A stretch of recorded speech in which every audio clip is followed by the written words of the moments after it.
One day with me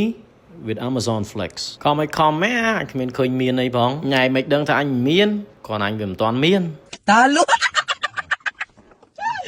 sorry សួស្តីបងប្អូនអរគ្នាថ្ងៃនេះខ្ញុំចង់នាំបងប្អូនអរគ្នាមកមើលការងារមួយក្នុងចំណោមការងារជាច្រើននៅក្នុងសហរដ្ឋអាមេរិកហើយការងារដែលខ្ញុំចង់បង្ហាញបងប្អូនថ្ងៃនេះគឺជា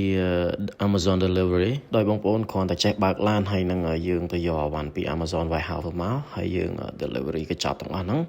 ដាក់ទៅតាមផ្ទះនីមួយៗអញ្ចឹងទៅនេះគឺជាការងារ part time មួយដែលខ្ញុំធ្វើនៅពេលដែលខ្ញុំទៅនេះខ្ញុំឆ្លៀតទៅធ្វើមួយថ្ងៃ 3-4 ម៉ោងអីចឹងណាបងប្អូនហើយនេះគឺជាអវ៉ាន់ដែលខ្ញុំបាន load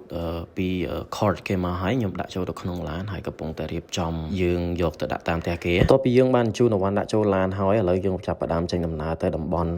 ដែលគេបានដាក់អវ៉ាន់មកយើងយកទៅឲ្យគេបងឥឡូវគឺខ្ញុំបានមកដល់គោលដៅទី1ហើយដែលគោលដៅទី1នេះគឺមាន3កញ្ចប់ដែលគេមានដាក់នៅក្នុង screen នឹងស្រាប់ហើយអញ្ចឹងទៅយើងចាប់ផ្ដើម scan គឺយើង scan យើងកាដូចថាផ្ទះខ្លះមានឆ្កែមានអីចឹងទៅគេប្រាប់យើងពី detail អញ្ចឹងទៅហ្នឹងហើយឥឡូវដល់ពេលហើយយើងមកដល់ទីតាំងហើយយើង scan កញ្ចប់ហ្នឹងបន្ទាប់ពីយើងបាន scan កញ្ចប់អស់ហ្នឹងហើយត្រឹមត្រូវ verify អស់ហើយគឺយើងបានមកដាក់នៅtrongមុខផ្ទះគេមក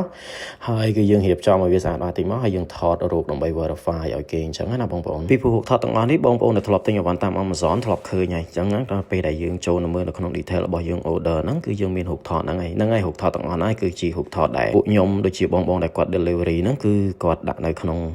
detail ហ្នឹងអញ្ចឹងបាទឥឡូវខ្ញុំនៅសល់តែ4កញ្ចប់ទេគឺ4កញ្ចប់ចុងក្រោយបន្ទាប់ពីហ្នឹងទៅគឺខ្ញុំ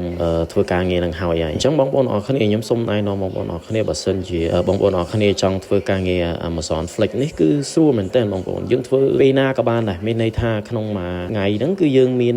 schedule របស់គេអញ្ចឹងណាបងប្អូនគ្រាន់តែចូលមើលនៅក្នុង app ទៅហើយយើង select មើលទៅថាយើងអាចទៅនេស្មើបានយើងទៅយក pick up ពេលហ្នឹងទៅហើយកន្លែង pick up វាមានច្រើនដូចម្ដុំខ្ញុំនៅនេះខ្ញុំនៅ Pennsylvania គឺខ្ញុំនៅម្ដុំ Lancaster មាននៅ Lancaster ផង Montjoy ផងមាន Harrisburg ផងចំពោះការងារនេះវាម្យ៉ាងម្នាក់ជាមួយនឹង Uber Eats ហើយនឹង DoorDash អីចឹងទៅបងប្អូនចំពោះបងប្អូនដែលមានចម្ងល់ចង់សាកធ្វើការងារនេះដែរអាច comment នៅក្នុងវីដេអូនេះបានអរគុណច្រើនបាយបាយ